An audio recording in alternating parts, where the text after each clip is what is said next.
इकदाम उठाया गया है। इसके साथ साथ इंडियन मीडिया ने बहुत सारे दावे कर डाले हैं। एक तो उन्होंने कहा है कि पाकिस्तानी आर्मी चीफ को गिरफ्तार कर लिया गया है, उनके खिलाफ कू हो गया है। फिर इंडियन मीडिया ये दावा कर रहा है कि कराची पर बहुत ही बड़ा हमला उनकी नेवी ने कर दिया है या करने जा रही है। फिर इंडियन मीडिया कह रहा है कि पाकिस्तान का एक फाइटर जेट गिरा लिया है और पायलट भी कब्जे में कर लिया है। फिर इंडियन मीडिया ये भी कह रहा है कि PL-15 एक मिसाइल पूरा उनके हाथ में आ गया है। दूसरी तरफ पाकिस्तान में और ड्रोन गिरे हैं। अब बूरे वाला, विहाड़ी, पाकपतन, ये वाला जो रीजन है, इसमें अब ड्रोन गिरने की बारी आई है। इसके साथ साथ नारोवाल में भी ड्रोन जो है वो गिरे हैं और ये जाहिर है ड्रोन सारे के सारे इंडियन हैं। तो ये सब कुछ क्या चल रहा है आपके सामने इस व्लॉग में रखते हैं। लेकिन सबसे पहले आपको लेकर चलते हैं इस्लामाबाद हाई कोर्ट, जहां पर एक बड़ा इकदाम उठाया गया है पाकिस्तान तहरीक इंसाफ की तरफ से।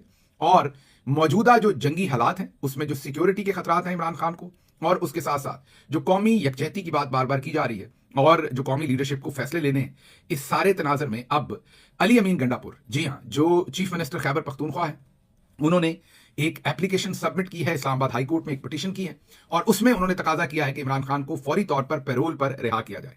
ये बिल्कुल इस्लामाबाद हाई कोर्ट के इख्तियारात में है, हुकूमत के इख्तियारात में है। फौरी तौर पर उन्हें रिहा किया जा सकता है। ये एक मशरूत किस्म की रिहाई होती है, पैरोल के ऊपर पूरी दुनिया में दी जाती है। अली अमीन गंडापुर, जिन्होंने कल इमरान खान साहब से मिलने की कोशिश की जुमेरात वाले दिन, लेकिन उनको पुलिस ने वहां रोक लिया। जब पुलिस ने रोका तो उन्होंने वहां पर यह कहा था कि जिस तरह मुझे रोका है, अगली दफा मरियम नवाज शरीफ साहबा जब अपना घर, उनका मेरा ख्याल हजारा में घर है, उनके जो एबटाबाद या मानसेरा के करीब उनका जो ससुराली घर है, मैंने वैसे सुना तो नहीं अभी रिसेंटली उन्होंने वहां का सफर किया हो, लेकिन शायद नथिया गली भी KP में आता है, वहां पर वो जरूर जाती हैं अपने वालिद मोहतरम के साथ। तो उन्होंने ये कहा है कि अब वो भी उनको वहां खैबर पख्तूनख्वा में घुसने नहीं देंगे। ये कल अली अमीन गंडापुर साहब ने बात की थी। आज वो पहुंचे हैं इस्लामाबाद हाई कोर्ट, जहां पर उन्होंने पिटीशन जमा करवाई कि इमरान खान साहब को पैरोल पर रिहा किया जाए। अब देखते हैं सेंस प्रिवेल होती है या नहीं। इसमें तो कोई शक नहीं कि इमरान खान साहब को रिहा किया जाना चाहिए। इसके साथ साथ याद कीजिए कि आज 9 मई है। 9 मई के दिन ही एक फॉल्स फ्लैग ऑपरेशन किया था, बिल्कुल उसी तरह से जैसे अब हिंदुस्तान कर रहा है। वैसे ही पाकिस्तान तहरीक इंसाफ के खिलाफ 9 मई 2023 को एक फॉल्स फ्लैग ऑपरेशन किया गया और उसके बाद जो कुछ मुल्क के अंदर किया गया वो सबने देखा। तकरीबन आज उसी लेवल का झूठ जो है वो इंडिया बोल रहा है और पाकिस्तान पूरी दुनिया में कह रहा है कि लाइए सबूत लाइए। इसी तरह से पाकिस्तान तहरीक इंसाफ और इमरान खान ने हमेशा कहा कि लाइए 9 मई के सबूत लाइए, लेकिन अभी तक कोई सबूत नहीं दिया गया। ये बात अलग है कि इस कौमी यकजहती के चक्कर में सुप्रीम कोर्ट से भी एक फैसला ले लिया गया कि सिविलियंस के मिलिट्री कोर्ट्स के अंदर ट्रायल जो है वो जायज है। अब देखते हैं सुप्रीम कोर्ट, अपना इस्लामाबाद हाई कोर्ट जो है उसमें कुछ सेंस प्रिवेल खुद तो नहीं करेगी, जाहिर है पीछे से जनरल साहब ही होंगे। जैसा कि हमने बताया कि कुछ रिटायर्ड जनरल्स जो है वो ट्राई कर रहे हैं कि इस टाइम कौमी यकजहती को इंश्योर करने के लिए इमरान खान साहब को गैर मशरूत या मशरूत किसी अदालत से जो है वो रिहाई दिलवा कर उन्हें जो डिस्कोर्स है इस वक्त, जो डिस्कशन है, जो फैसला साजी है, उसके अंदर इमरान खान शामिल हों और लीड करें, ताकि जो पब्लिक और इस वक्त हमारे जो दिफा का सेंटीमेंट है, पब्लिक का सेंटीमेंट है, उसके अंदर जो गैप है उसको इमरान खान आकर फिल कर सकें। तो ये तो खबर थी इस्लामाबाद हाई कोर्ट से।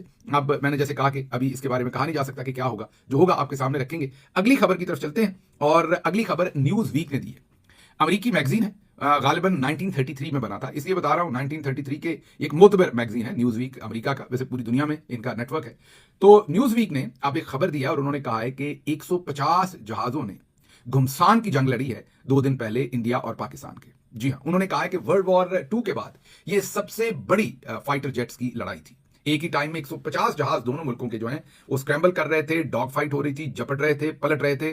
और इसी असना में पाकिस्तान ये कम से कम दावा कर रहा है कि 5 जहाज जो इंडिया के हैं वो गिरा दिए गए हैं।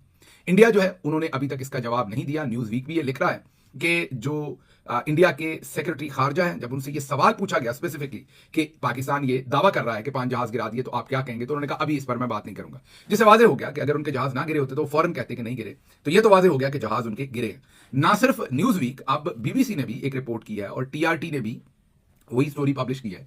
दोनों जो जरीदे या मैगजीन या अखबारात आपने उन्हें कहना, वो ये लिख रहे हैं कि एक तो जो बठिंडा के अंदर से एक ही खेत की 3 तरफ से फुटेज सामने आई है, तो शायद बहुत सारे लोग उन्हें 3 जहाज कह रहे हैं। BBC कह रहा है कि नहीं, वेरीफाई किया, वो एक ही जगह की 3 फुटेज है, लेकिन वो फुटेज है दुरुस्त, है एक ही जगह की 3 तरफ से, है दुरुस्त। फिर BBC जो है वो डिफरेंट लोगों को कोट कर रही है जो एक्सपर्ट हैं, BBC के साथ काम करते हैं, जो इन तमाम फाइटर जेट्स के बारे में एक्सपर्टीज रखते हैं। वो कहते हैं जो रैकेज मिला है, जो मलबा मिला है, डिब्रीज मिला है, उसमें से आइडेंटिफाई किया जा सकता है कि ये राफेल जहाज ही है जिसको गिराया गया है।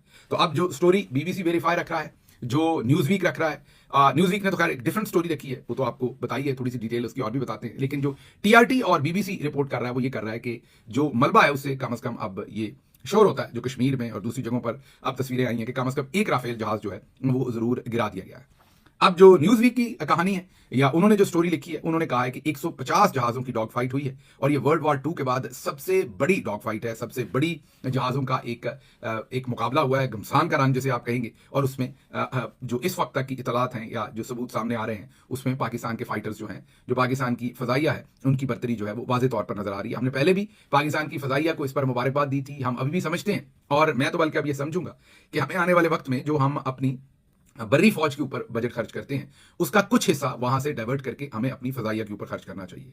मैं एक्सपर्ट तो नहीं हूं फौजी एतबार से, लेकिन जिन लोगों से मेरी बात हुई है वो ये कहते हैं कि ये वक्त जो है ये अब मिसाइल्स का है और एयरफोर्स का है। इसमें बर्री फौज जो है वो अहम है, लेकिन शायद उतनी अहम नहीं जितनी आज से 50 साल पहले थी।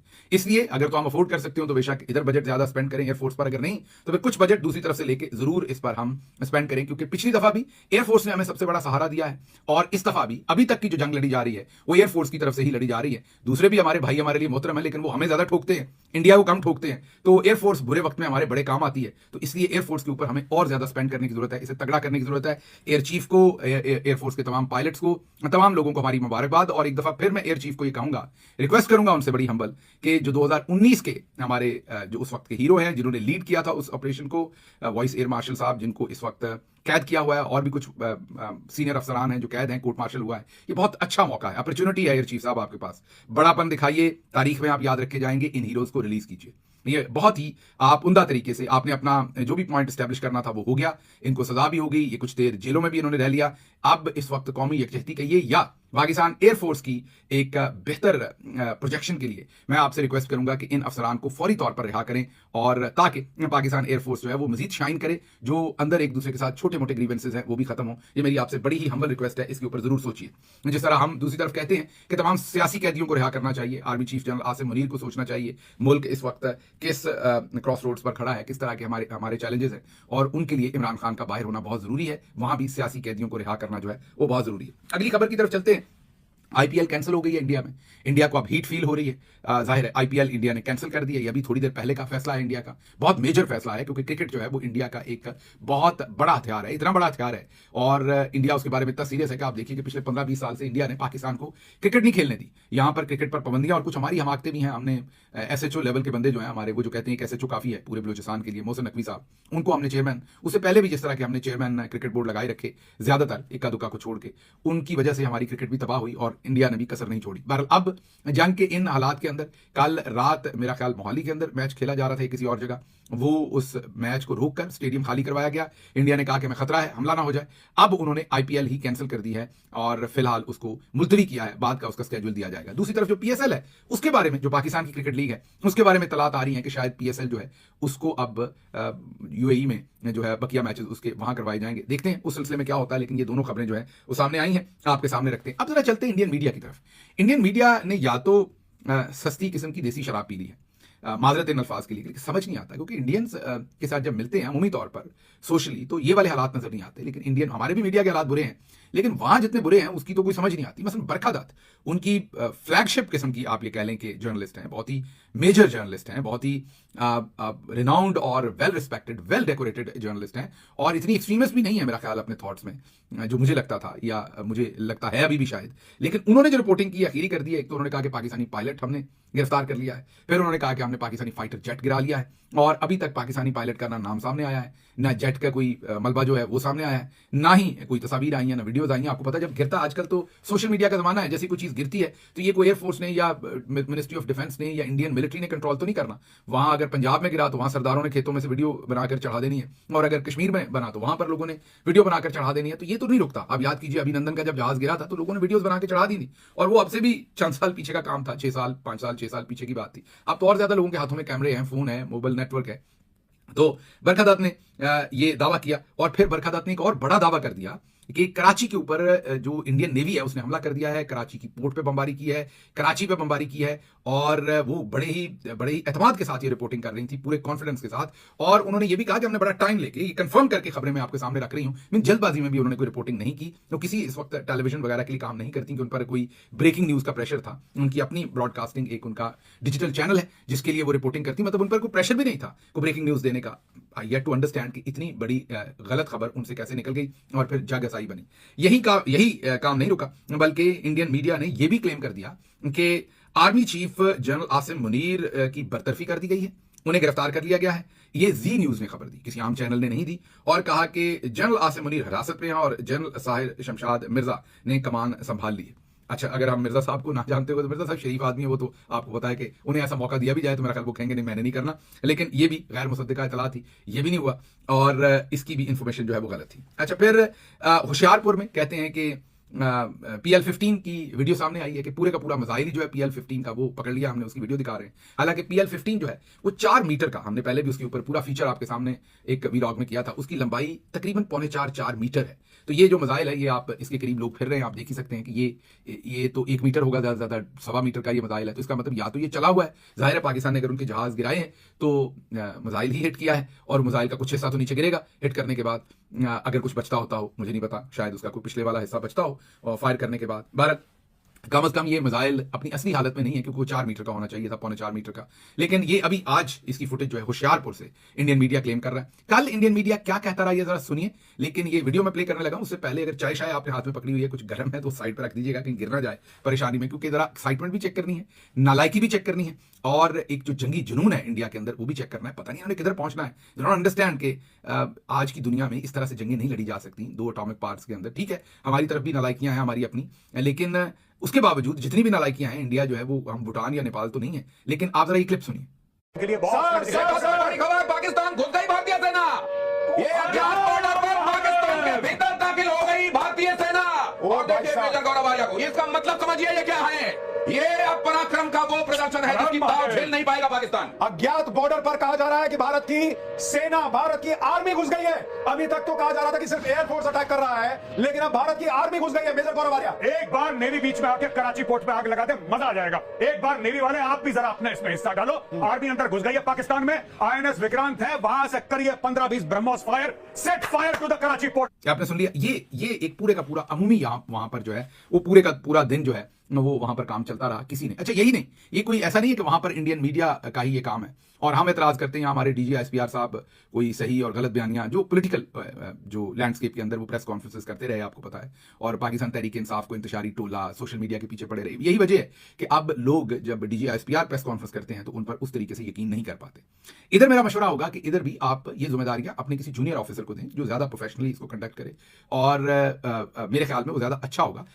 थोड़ी देर के लिए बैकग्राउंड में चले जाएं, क्योंकि अनफॉर्चुनेटली इसीलिए तो हम कहते हैं आपको कि आप सियासत ना करें, सियासत में ना आए। यही वो वजूहत हैं कि अब आप जंग में जरूरत है कि हम सब आपकी बात सुने, माने, यकीन करें, उसके ऊपर अमल करें। लेकिन मुसीबत यह है कि जो घाव आपने दिए हुए हैं या जो एक ट्रस्ट ब्रीच किया हुआ है एक दूसरे का, उसके बाद एक दूसरे का मतलब यही है कि जाहिर आप ही ने किया हुआ है, दूसरी तरफ से तो क्या होना, उसके बाद अब लोग यकीन नहीं करते, हर चीज को अंडर क्वेश्चन रखते हैं जब आप क्लेम करते हैं। और मेरा मशवरा तो यह है कि एयरफोर्स को भी एक ऑफिसर अपना जो है वो DG SPR के साथ बिठाना चाहिए। DG SPR माहिर हैं, वो जाहिर है कि नीचे कमांड भी करते रहे होंगे, यूनिट भी कमांड की होगी, सब कुछ किया होगा। मेरा ख्याल अगर मैं गलत नहीं हूं तो ये सिग्नल्स या इंजीनियरिंग की साइड से कहीं से है, लेकिन बहरहाल ये इनका जो भी एक्सपीरियंस है वो मिलिट्री से रिलेटेड है। एयरफोर्स के एक ऑफिसर जो है वो इन्हीं के हम पल्ला, इनके साथ बराबर बैठकर जो है वो, क्योंकि जंग तो सारी इस वक्त एयरफोर्स लड़ रहा है, सारी जो अभी तक की कार्रवाई है वो एयरफोर्स ने की है, तो उन्हीं को मौका दें, जिनका क्रेडिट है उनको क्रेडिट भी लेने दें, उन्हें बैठने दें टेलीविजन पर, कुछ कमी नहीं हो जाती आपकी शान में किसी और की शान में। तो एयरफोर्स को भी साथ बिठाइए, वो भी ताकि लोगों को प्रोफेशनली बताएं कि उन्होंने क्या किया है, और ताकि एयरफोर्स वाले जरा अंग्रेजी भी बेहतर बोलेंगे, मुझे लगता है, आई कैन बी रॉन्ग, लेकिन वो जरा अंग्रेजी भी बेहतर बोलेंगे, उनका कंपोजर भी ज्यादा होगा, वो इंटरनेशनली भी ज्यादा एंगेजिंग होंगे, लेट मी टेल यू। और क्योंकि उनका बैकग्राउंड नहीं है सियासी, अभी हालिया जो 2-3 साल में कोई पीछे पॉजिटिव नेगेटिव किसी किस्म का उनका कोई क्रेडिट मौजूद नहीं है, क्लीन स्लेट से शुरू करेंगे तो कौम भी ज्यादा बात सुनेगी। तो ये मेरी 10/10 आपसे गुजारिश है कि उनको भी मौका दीजिए, कुछ नहीं हो जाता, आप उनको भी साथ बिठाकर ये करवाइए। लेकिन दूसरी तरफ जरा देखिए, इधर तो हम गिले करते हैं, लेकिन ये जरा दूसरी तरफ देखिए, ये सोफिया कुरैशी कर्नल है इंडियन आर्मी की, इन्होंने एक प्रेस कॉन्फ्रेंस की है, नई प्रेस कॉन्फ्रेंस की है, जिसमें उन्होंने ये बताया है कि 7 मई 2000, जी हाँ, अब ये जो जितने भी वहां पर, ठीक है, 1000 को 1000 कहते हैं, दैट इज फाइन, अपना अपना प्रोनाउंसिएशन है, अपना अपना तरीका है, लेकिन अमूमी तौर पर जो वहां पर मुसलमान है वो बड़ी खालिस उर्दू बोलते हैं, या हिंदी कह लें, उर्दू कह लें, जो भी आपने कहना है। लेकिन ये बहरहाल कुरैशी साहबा पता नहीं किस इलाके से हैं, मुझे मेरा ख्याल शायद गुजरात से हैं, लेकिन बहरहाल सोफिया कुरैशी साहब ने कहा कि 7 मई 2025 की रात को पाकिस्तान ने हिंदुस्तान की उत्तरी और पश्चिमी जो इलाके हैं उनके अंदर हमले करने का प्रयास किया है, और उन्होंने इलाकों के नाम भी बताए। ये जरा सुनिए हमारी कुरैशी साहबा क्या कहती हैं। जवाब दिया जाएगा। 7 से 8 मई 2025 की रात को पाकिस्तान ने उत्तरी और पश्चिमी भारत में स्थित कई सैन्य ठिकानों को, जैसे कि अवंतीपुरा, श्रीनगर, जम्मू, पठानकोट, अमृतसर, कपूरथला, जालंधर, लुधियाना, आदमपुर, भटिंडा, चंडीगढ़, नाल, फलौदी, उत्तरलाई और भुज पर ड्रोन और मिसाइलों से हमला करने का प्रयास किया। ये आपने सुन लिया है। तो उन्होंने वही दावे किए हैं, लेकिन बाद में वो सारे दावे जो हैं वो पाकिस्तान ने कहा है कि हमने कोई ऐसा हमला नहीं किया। और again they couldn't provide any proofs. वहां पर डिब्रीज होना था, कोई मलबा होना था, कुछ चीजें रखनी पड़नी थी। इंटरनेशनली आजकल तो सैटेलाइट से सब कुछ मॉनिटर होता है, they could have shown that. तो एक अजीब किस्म का वहां पर वॉर हिस्टेरिया भी है, एक डर भी है, खौफ भी है। दिल्ली एयरपोर्ट इस वक्त भी बंद है जब मैं आपसे बात कर रहा हूं, परवाजें वहां पर इस वक्त भी कैंसिल हैं। जहाज भी अगर 5 नहीं तो कम से कम 3 से 4 जहाज तो कम से कम इंटरनेशनल मीडिया कह रहा है। न्यूज वीक की अपनी रिपोर्ट है, अब CNN खुद रिपोर्ट कर चुका है, राइटर्स खुद रिपोर्ट कर चुका है, BBC खुद रिपोर्ट कर चुका है, इंटरनेशनल मीडिया ये रिपोर्ट कर चुका है। बल्कि अब तो अमेरिकी मीडिया ये कह रहा है कि उन्हें अमेरिका के एक्सपर्ट्स ने भी और राफेल कंपनी से भी उन्हें यह पता चला है कि उनका कम से कम एक जहाज जो है वो गिराया गया है। फिर रिपोर्ट्स हैं कि इंटरनेशनली राफेल के जो पेरेंट कंपनी है उनका जो स्टॉक है वो नीचे गया है स्टॉक एक्सचेंज में। और जो चाइनीज कंपनी जो J-10C बनाती है वो उनके जो स्टॉक्स हैं वो ऊपर गए हैं। नेचुरली उसमें चाइना के लिए भी एक बड़ा शो है। आपको पता है कि एयर शोज लगाए जाते हैं, वहां पर करतब दिखाए जाते हैं, मतलब जो वहां पर डिफरेंट डायमेंशंस हैं वॉरफेयर की वो उनको एक्सप्रेस किया जाता है थ्रू फ्लाइंग दोज प्लेन्स। लेकिन जब रियल लाइफ में और रियल इंटरेक्शन होता है, जो कि अभी न्यूज वीक ने कहा कि वर्ल्ड वॉर 2 के बाद सबसे बड़ी डॉग फाइट 150 में भी कुरैशी साहबा की तरह 150 जहाज कह देने लगा था, 150 जहाजों की फाइटर जेट्स की जो है वो डॉग फाइट हुई और उसमें पाकिस्तान के पायलट्स ने बहुत ही बेहतर परफॉर्म किया। एनीवेज तो उधर भी यही हालात हैं, उधर भी दबाकर इस वक्त गलत बयानी की जा रही है। पाकिस्तान पर फिर इल्ज़ाम लगाया है कि पठानकोट, उधमपुर, जम्मू, ये जो कर्नल सोफिया कुरैशी ने जो प्रेस कॉन्फ्रेंस की, उसके बाद एक नया इल्ज़ाम लगाया है कि जम्मू, उधमपुर, पठानकोट के फौजी अड्डों पर मिसाइल और ड्रोन हमले किए हैं जिन्हें नाकाम बनाया गया है, कोई नुकसान नहीं हुआ। पाकिस्तान ने इन दावों की तरदीद कर दी है। अच्छा, अगली खबर अमेरिका से रखते हैं, बड़ी इंपॉर्टेंट है। JD वैंस जो अमेरिकी सदर है उन्होंने बहुत ही नपा-तुला इंटरव्यू दिया है और उस इंटरव्यू की सादा बात जो उन्होंने कही है, उन्होंने ये कहा कि ना हम इंडिया को रोक सकते हैं कि वो अपने हथियार रख लें, ना हम पाकिस्तान को रोक सकते हैं। दोनों आजाद मुल्क है, हमारी ये जंग नहीं है, हम तीसरी तरफ से इसमें इन्वॉल्व नहीं हो सकते, हम इसमें ठेकेदार नहीं बन सकते, ये दोनों की अपनी जंग है। हाँ, दोनों एटमी मुल्क हैं, हम दोनों को कहते हैं कि आप ये जंग ना करें, लेकिन हम उन्हें जबरदस्ती उनके हथियार नहीं रखवा सकते, ना उन्हें डायरेक्शन दे सकते हैं। इंडिया ने हमला किया, पाकिस्तान ने जवाब दिया, अब देखते हैं ये चीज रुकती है कि आगे चलती है। दूसरे लफ्जों में अमेरिका ने कहा कि साढ़े तना रहना, ध्यान न रहना, मीन अमेरिका ने अब अपने आप को खींच लिया। लेकिन थोड़ी सी जो दूसरी तरफ है, मार्को रूबियो, उनकी थोड़ी पोजीशन डिफरेंट लगती है क्योंकि वो एंगेज कर रहे हैं दोनों तरफ बार बार। लेकिन बहरहाल पाकिस्तान अभी तक उस तरह से रिस्पॉन्ड नहीं कर रहा। मैं बार बार अपने व्लॉग्स में कह रहा हूं जैसे हमें करना चाहिए, और उसकी वजह अब इरशाद भट्टी साहब ने हमें बताई है, वो आगे चल के आपको बताता हूं। वजह बड़ी इंटरेस्टिंग है, लेकिन वो आगे चल के आपको बताते हैं कि उसमें क्या है। अच्छा जी, एक लिमॉन्ड, अब पता नहीं मैं इसको प्रोनाउंस ठीक कर रहा हूं कि नहीं, फ्रेंच वर्ड है, माजरत मेरी, एक अखबार है फ्रेंच, वो कहते हैं कि भारतीय हथियारों की रिपोर्ट जो नुकसान है उसकी रिपोर्ट उन्होंने दी है। और वो जो फ्रेंच न्यूज़पेपर है वो कहते हैं कि J-10 हथियारों ने कम से कम 2 भारतीय हथियारों को मुमकिन तौर पर एक राफेल को मार गिराया। अब ये फ्रेंच अखबार है जो दावा कर रहा है कि एक राफेल को कम से कम पाकिस्तान ने मार गिराया। तो अब इंटरनेशनली ये बात होना शुरू हो गई है। इंडिया अभी तक इसके बारे में कोई जवाब नहीं दे सका। अच्छा जी, अब जो इंडिया बार बार एक ही सबूत, दोबारा उनके फॉरेन जो सेक्रेटरी है उन्होंने कहा है कि जब उनसे पूछा गया कि आप बताएं कि आपके पास क्या सबूत हैं कि पाकिस्तान के दहशतगर्द आपकी तरफ आए थे, तो उन्होंने कहा कि सबूत हमारे पास एक ही है और सबूत हमने क्या देना, हमसे बेहतर तरीके से जो ख्वाजा आसिफ है उन्होंने एक्सप्लेन कर दिया कि पाकिस्तान जो है वो किस तरीके से जो टेररिस्ट हैं उनको अपने यहाँ पनाह देता है और उन्हें फैसिलिटेट करता है। तो अब ख्वाजा आसिफ की स्टेटमेंट को हर जगह पर इस्तेमाल किया जा रहा है। हुसैन हक्कानी साहब ने कहा है कि पाकिस्तानी फौज ने इमरान खान के साथ झगड़े में खो जाने वाली मकबूलियत दोबारा हासिल कर दी है। चलें, ये सारे के सारे जो उस तरफ के लोग हैं उनका यही ख्याल है। अब आप समझ सकते हैं कि हम अनकंडीशनल सपोर्ट अपने मुल्क के लिए ऑफर करते हैं, लेकिन इन लोगों की हालत सबकी देख लें जो दोस्त दूसरी तरफ खड़े हैं, कि वो इस टाइम भी बार बार कहते हैं, कोई कहता है देखिए किधर गई इमरान खान की मकबूलियत, इमरान खान ने किधर चला गया। आपको भी अंदाजा नहीं है ये जंग कितने दिन जारी रहनी है। उसके बाद फिर लोगों ने army chief general Asim Munir से वही सवाल करना है जो पहले हो रहा था। लोगों ने अपने हकूक मांगने हैं, लोगों ने लूटा हुआ इलेक्शन नहीं भूलना, लोगों ने लूटी हुई अदलिया नहीं भूलनी, लोगों ने ये जुल्म सितम 9 मई सब कुछ नहीं भूलना। तो ये इस वक्त जो कौमी यकजहती बड़ी मुश्किल से चलें टूटी फूटी जैसी भी क्रिएट हो रही है, जिसको आप रोज नुकसान पहुंचाते हैं, इमरान खान से मुलाकातें तक आपने बंद की हुई हैं, उसके अंदर भी आप शगाफ डालने के लिए इस तरह की स्टेटमेंट्स जो हैं वो देते रहते हैं।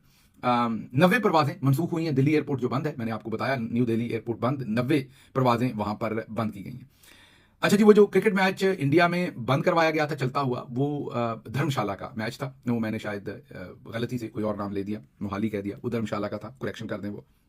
अच्छा जी, अगली खबर जो आपके सामने रखनी है वो खबर ये है कि अरशाद भट्टी साहब ने खबर दी है। उन्होंने कहा कि उनकी बहुत ही मुसद्दका जराए के साथ बातचीत हुई है और उन जराए ने ये कंफर्म किया है कि जो टारगेट सेट है पाकिस्तान ने deep inside India target set कर लिए हैं। उन्होंने कहा टारगेट सिविलियन नहीं होंगे, टारगेट इंडियन मिलिट्री के होंगे, और पाकिस्तानी जो मिलिट्री है उन्होंने टारगेट सेट कर लिए हैं और they are ready to fire.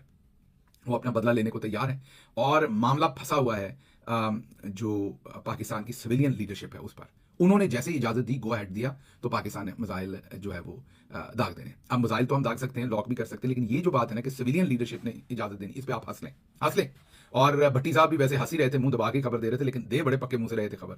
लेकिन बाहर उनको भी पता था कि कौन सी बेचारी सिविलियन, इधर ये डीपीओ नहीं बदल सकते, आईजी इस्लामाबाद नहीं बदल सकते, इन्होंने क्या लॉक करवाने हैं और क्या। और दूसरा, इंडिया के खिलाफ ये बयान दे दें। अभी मरियम साहबा ने सारे कॉन्फ्लिक्ट में शायद दूसरा ट्वीट किया है और उसमें भी जिक्र नहीं है, कोई पता नहीं किस मुल्क से जंग लड़ी हुई है, क्या लगा हुआ, ये भी नहीं, किसी मुल्क को भी बुरा नहीं कहा।